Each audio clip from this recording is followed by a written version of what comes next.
Patapos na, ayan o. Oh, sinisimot ko na lang. Sinisimot ko na lang. Ano yun? 4 packs, 3 chili mansi, tsaka 1 sweet and spicy. Wala kasing sweet and spicy eh, so... Wala nang stock sa baba ng ano namin. Grocery namin. So, yun na lang. Ano, ubos na.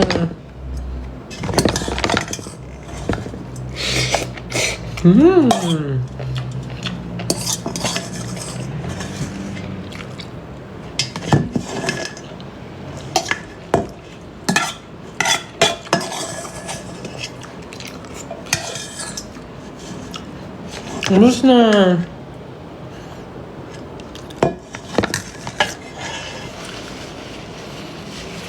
Ubusin ko na lang yung egg. So yan, tapos na yung pancit canton. Ubus na.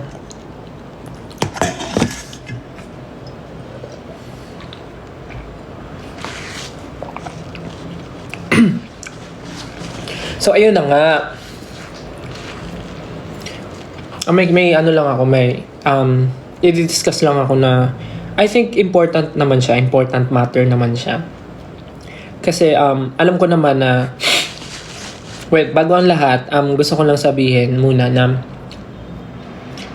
alam ko naman na ngayon parang ang daming nangyayari, ang daming mga bagay na di natin makokontrol, and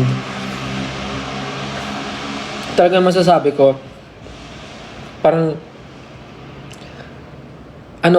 this year parang bunot ako sa mga sa mga nangyayari sa social media, sa lahat. So parang naiintindihan ko, and I totally understand yung mga nangyayari sa lahat-lahat ngayon. Unang-una, gusto ko sabihin na of course, thank you sa inyo kasi alam ko naman na super protective kayo, super concerned, and parang kayo talagang kung nafi-feel nyo na parang nasasaktan kami, ganun, or parang ayaw nyong nakikita kaming nasasaktan or what.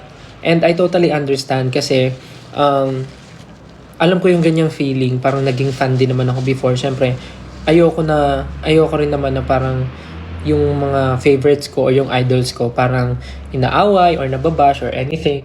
So, ako, sa akin lang naman, with all the things happening right now, parang nasabi ko naman na sa inyo na hindi naman ako tinatablan ng kahit ano pa ng mga bashing or anything.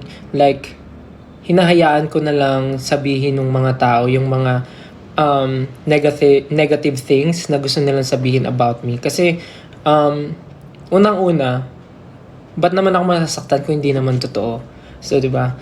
And, kung ginagamit nila for clout, or kung ginagamit nila just to make fun of me, yung mga bagay-bagay para i-bash ako. So, let them be. Kasi parang, kahit naman anong sabihin mo, kahit anong gawin mo, kung wala rin naman silang pakialam or hindi sila nakikinig, parang mapapagod lang tayo kakasabi ng kakasabi.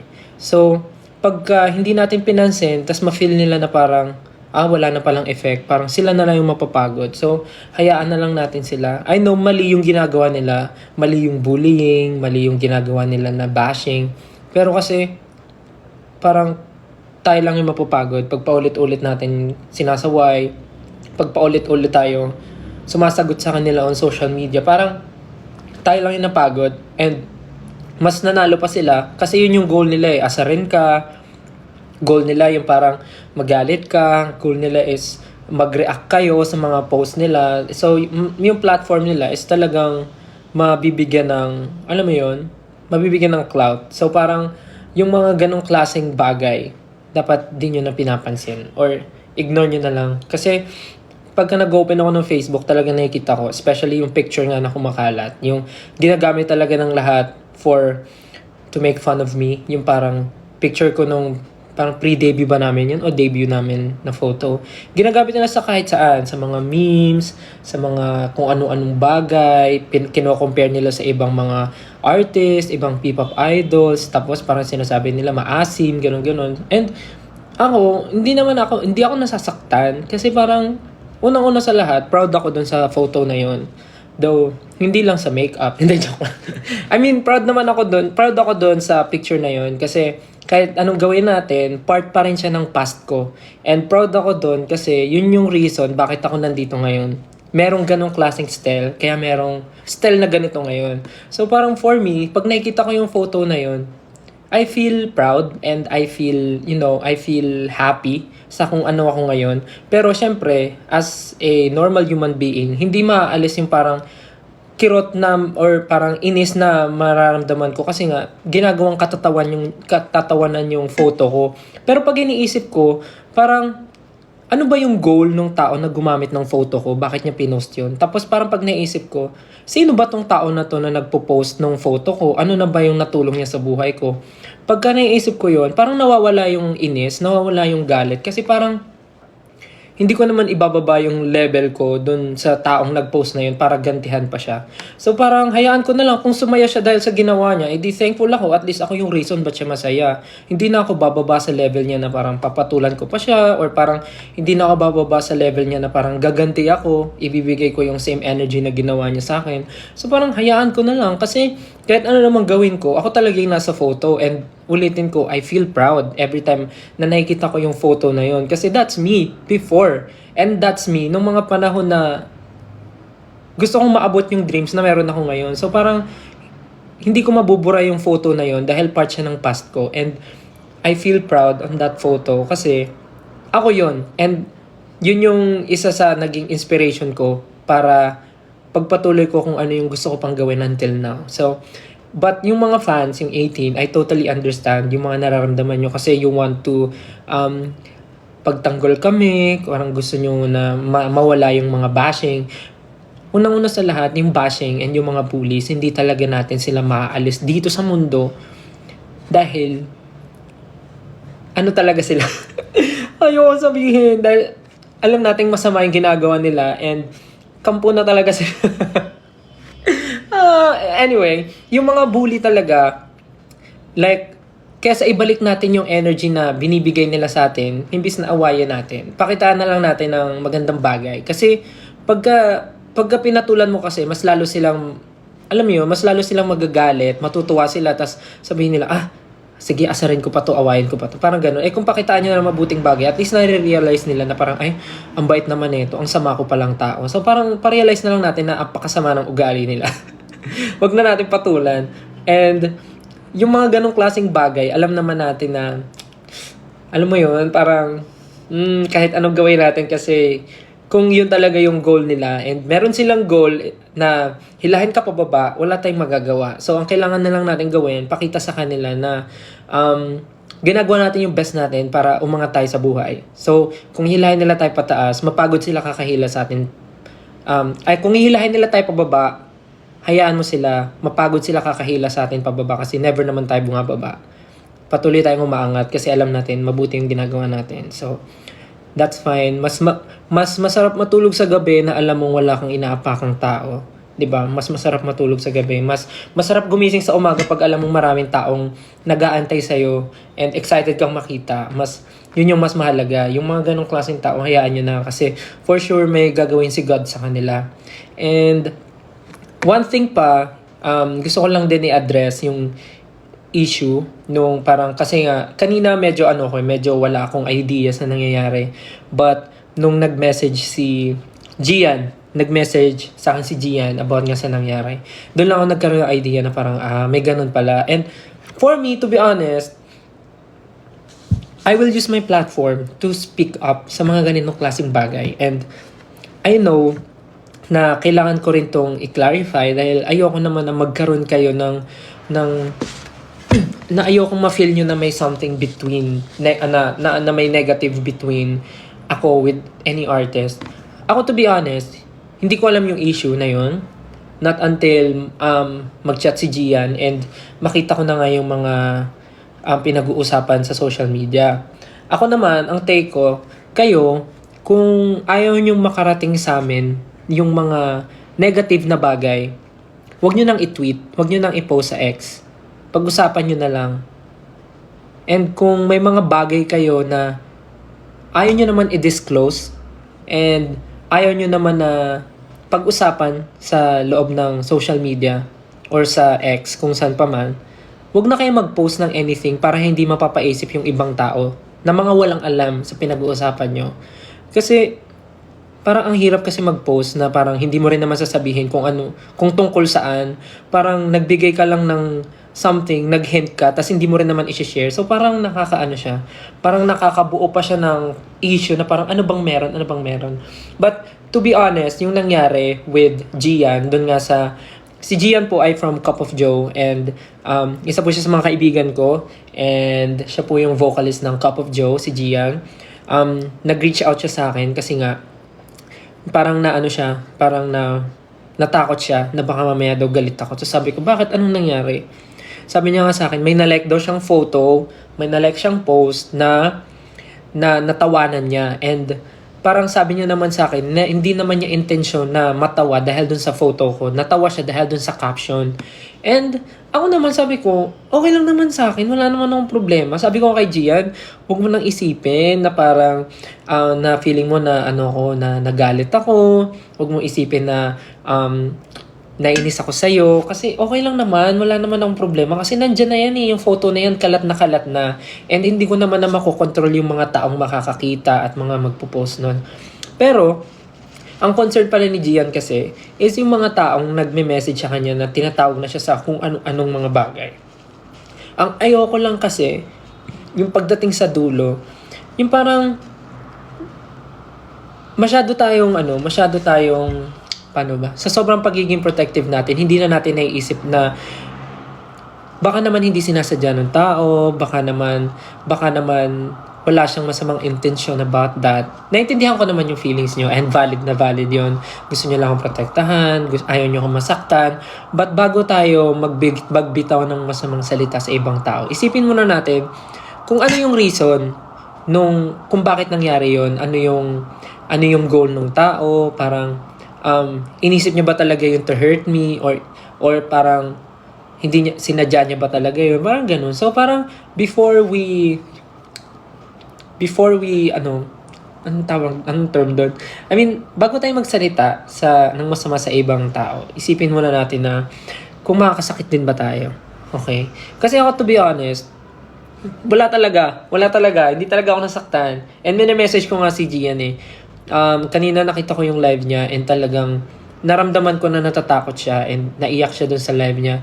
Message ko kagad siya na parang huwag niya naisipin masyado, huwag na siya umiyak, sana okay lang siya. Pero promise guys, talaga, every time na parang may nangyayaring ganun sa atin, parang kesa magbigay pa tayo ng negative energy, nadagdagan natin, parang mas tingnan na lang natin yung mga bagay na mas ikakabuti pa ng lahat. Kasi pag yung gulo, nilagyan pa natin ng gulo, parang ang gulo na masyado, guys. Ang gulo na ng mundo. Parang maging na tayo na yung pumunta sa mabuting sa ibang, anyways, hindi ko naman sinasabi na pinapalala nyo yung nangyari. Naintindihan ko na concern lang kayo and gusto nyong i-address. And nagsalita naman si Gian and nag-message siya, nag-sorry siya sa akin and nag-sorry din ako sa kanya. Naintindihan ko yung feelings nyo, pero sana please mag-stop na po tayo. Stop na. Parang wag na tayong mang-away, please. Parang okay naman wala naman talaga, wala akong naramdaman. Sabi ko kay Gian sabi ko lang sa kanya, nakita ko yan, natatawa nga rin ako kasi ang dami nang gumagamit, tas kung saan-saan. Aminado ako na, masakit, may kirot sa akin pagka ginagamit yung photo na yun. Pero, tulad nga na sinabi ko guys, kahit anong gawin ko, part yun ng buhay ko, and part yun ng past ko. And, ako yung nasa picture, so parang, walang magagawa, ako yun. So, tawanan nila kung gusto nila, okay lang sa akin, kasi kahit ako naman tinatawanan ko yung photo na yun and wala namang masama. Ang mahalaga naman alam mo yun, basta bukal sa kalooban nila na wala talaga silang ginagawang masama, parang ganun, or hindi talaga nila minimin yun. So wag nyo na pong awayin si Gian, please, parang awa na po. goods kami ni Gian, we're friends, and never talaga ako na nasaktan or nagkaroon ng sama ng loob dahil dun sa na-like niya na photo, na-like niya na post. Parang kahit ako rin siguro kung ano tatawanan, hindi, joke lang. Parang ano naman, parang understandable naman, and I know it's an honest mistake, and hindi siya nagmi-mean ng harm, parang gano'n. So, parang stop na. Okay na yun. Na-explain naman niya na yung side niya, and I totally understand din yung pinanggagalingan niyo. So, okay na. Please. Yun lang naman yung gusto kong sabihin. And, ayun, yung sa mga patuloy na bashing ngayon, kasi ang dami ko rin nababasa eh. Like, pati yung show na The Voice, parang nadadamay na. Pati yung pagiging coach namin ni Pablo, parang nadadamay na rin. So, parang hanggat pumapatol kasi tayo, hahanap at hahanap sila ng butas na parang mababato pa sa atin. So, kahit halata na natin na, alam nyo yun, kahit halata na natin na sinasadya nila na humanap ng butas, huwag yan napansinin. Huwag na natin bigyan ng platform pa. Kasi, ano lang parang ikinatutuwa pa nila yan pag pinapansin natin sila. So, parang fulfilling yan sa feelings nila. Pagka napansin natin sila and feeling nila valid, ayan, sobrang dinadamdam natin yung sinasabi nila. So yun, tingnan nyo, pag hindi nyo pinapansin yan, magsasawa rin yan mga yan. So yun lang naman, parang ang main lesson is manahimik. Ang main lesson dito ay kalmahan mo. At minsan, bitawan mo ang cellphone mo, mag-enjoy ka sa buhay mo. Parang ganun. Kasi naintindihan ko naman, guys, nag-enjoy kayo sa fangirling, excited kayo makakuha ng updates from us, and parang excited kayo sa mga releases namin. But, I know rin naman na meron tayong buhay outside SB19, outside social media, and may mga personal tayong buhay at lahat tayo ay may goals. So, parang alam ko naman na may time na kailangan nyo rin ng oras sa sarili nyo. So, pag may mga ganong time na parang, for example, hindi mo na talaga kaya, yung feeling mo papatol ka na, yun na siguro yung time para bitawan mo yung phone mo at mag-enjoy ka, pumunta ka sa mall, mag-grocery ka, maghugas ka ng plato, magwalis ka, mag-map ka, maglaro ka sa labas, may paglaro ka sa friends mo, gano'n. So, yun lang naman. Iwas na kayo sa patol. Kasi, ngayon, di ba, alam nyo naman na every time na pumapatol kayo, minsan, parang, di ba? So, parang kung ayaw nyo mabalik sa inyo yung sisi, huwag tayo pumatol, di ba?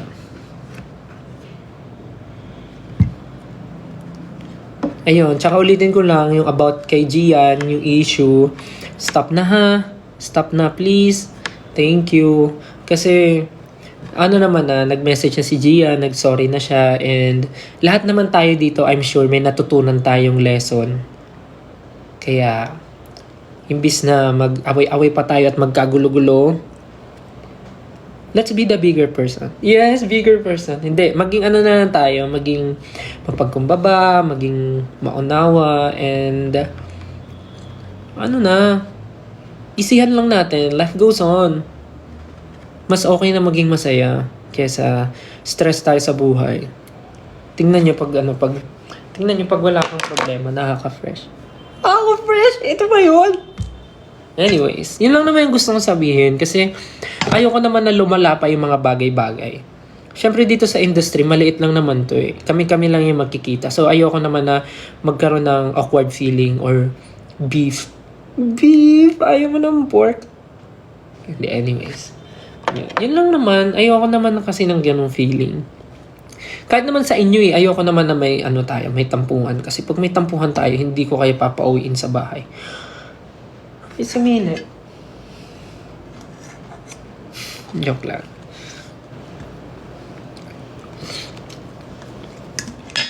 Yung mga matulog na. Yung mga may exam, kayo din eh. Kayo yung sabi-sabi, may exam pa ako bukas pero hindi mabitaw-bitawan ng cellphone.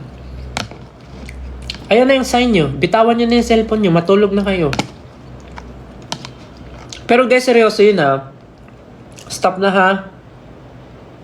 Stop na, papakain. Ah, galit.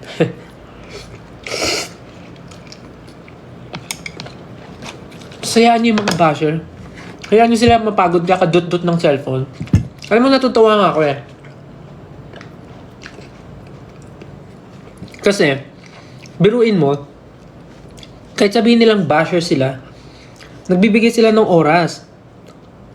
Like, example, sinesave nila yung picture ko sa cellphone nila. O, effort yun.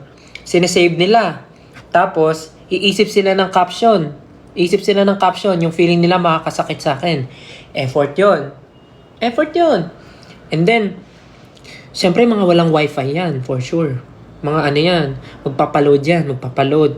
Effort yun. Kagasa sila ng pera. Ano pa ba? Tapos magta-type yan ng caption. Magta-type ng caption. Effort yun. Ipopost nila. Tapos para humaba yung ano, para uminga yung post nila, lahat ng comments doon, reply nila.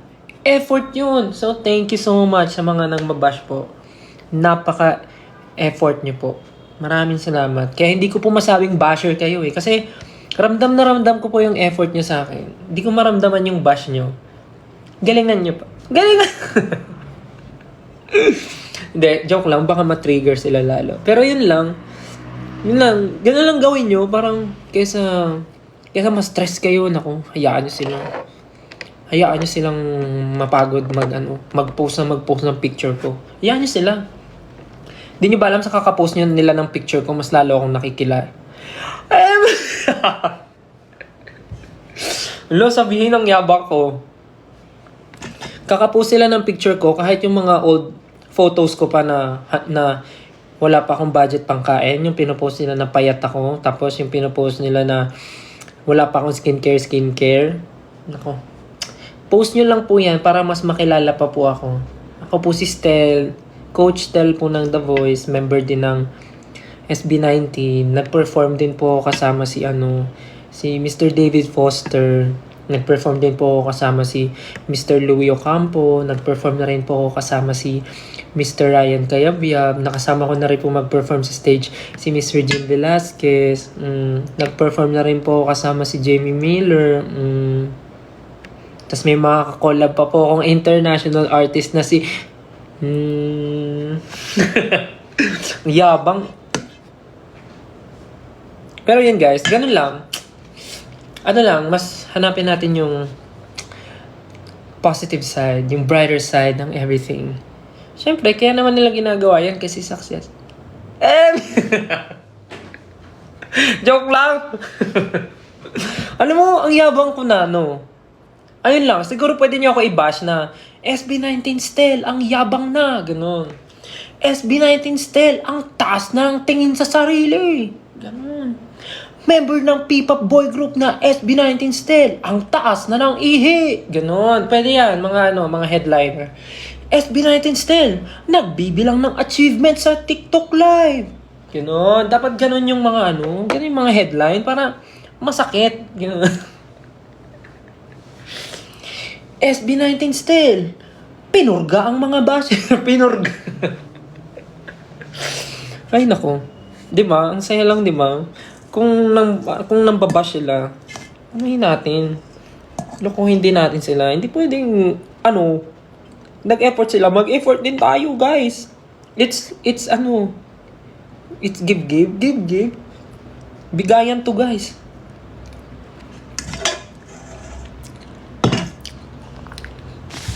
Ay, pero seryoso dinadaan ko lang sa joke, pero sana nagigets nyo yung gusto kong sabihin, yung lesson na, okay, ayun, give and take, hindi give, ano ba yan? Ayan, i-bash nyo ako dyan. SB19 Stel, ay may tumasik, SB19 Stel, kinulang ng bokabularyo, ganun. Ganyan ang mga bash, hindi yung Stel, nagparetoke, ganun. Napakaluma. Wala bang bago? Stel, retokado ang ilong. O tapos, sos, walang bago. Tapos iba pa pagtatabihin yung picture noon, tapos picture ngayon. Tapos, marunong din naman ako mag-edit. Mas maganda pa. Ito naman. Pa-edit mo na lang sa akin. Libre. Ang iniisip ko ngayon, dapat yung mga creative bashing. Hindi, joke lang. Nang hikayat.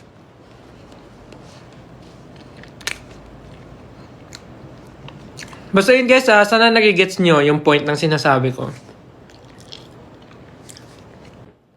Dinadaan ko lang siya sa joke pero naintindihan ko naman. Alam ko na naintindihan nyo. SB19 still. Hindi marunong mag-English. O ano naman? Magaling ka. Ba't mo ko inaaway? Inaaway?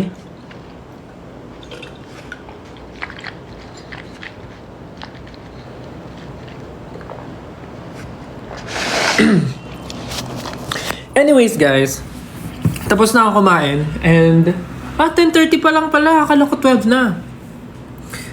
Yung mga tapos na po dyan, then kumain, hugasan nyo po ang iyong pinagkainan. Extend?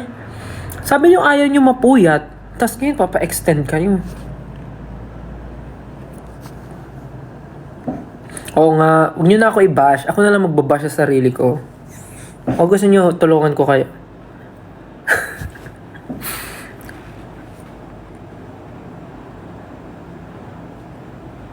Hindi na guys, kasi pag nag-extend ako, aabutin na naman tayo ng 1:00, 2:00. So dahil tapos na ako kumain, I think that's it guys. Busog ako. Excuse me, sorry.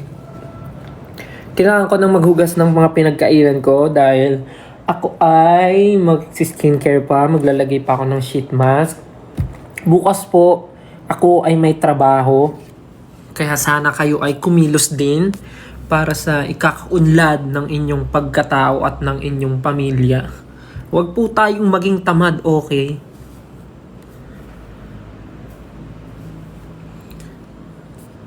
Anyways, maraming salamat po sa pagnood ng aking live. Sana ay may napulot kayo sa mga pinagsasabi ko. Again, yung issue sa akin and kay Gian, okay na po yun. Nag-usap na kami and please, stop na po, okay? Okay. Thank you ha. Salamat. Nakikinig ka. Hindi ko po birthday. So ayun, yun sa mga sinabi ko, sana naiintindihan nyo talaga and isipin lagi kung anong mas ikakabuti ng sarili at ng mga tao sa paligid. Okay? Hindi yung iisipin natin yung makakabuti lang sa atin, wala tayong pakialam sa mga tao sa paligid. Huwag ganun. Hindi yun nakaka-fresh. Ito, fresh ba yan? Hindi. Anyways, ayun, salamat po sa pag-load ng live. Hindi na ako nakapagbabay. And next time ulit, pag may free time, tignan natin. Medyo ang dami pang viewers, 13,000. Pasensya na. Pero para maaga po tayo makapagpahinga dahil may mga trabaho pa po tayo bukas, okay? At may school pa. Ikaw, gagala ka pa bukas. Wala ka pa kang pamasahe. Tapos nood ka dito. Mangingi ka ng pamasahe. O kaya maglinis ka ng bahay para bigyan ka ng pamasahe. Sige na. Bye-bye na. Thank you so much. And next time ulit, pag may free time, let's see kung makapag-live. Thank you so much, everyone. Sana po ay hindi kayo na-offend, nasaktan, nagalit, at sana ay naging masaya kayo tonight. Ha? Okay. Tulog na ako. Bye. Siyempre, hindi pa kaya alis kasi wala pa yung love you. Sige na. Tulog na. Tulog na kayo ha. Good night. Love you. Hindi ka maseryoso yung buhok ko. Good night. Love you. See you next time. Pahinga na. Good night. Love you. Bye-bye. Good night. Sweet dreams.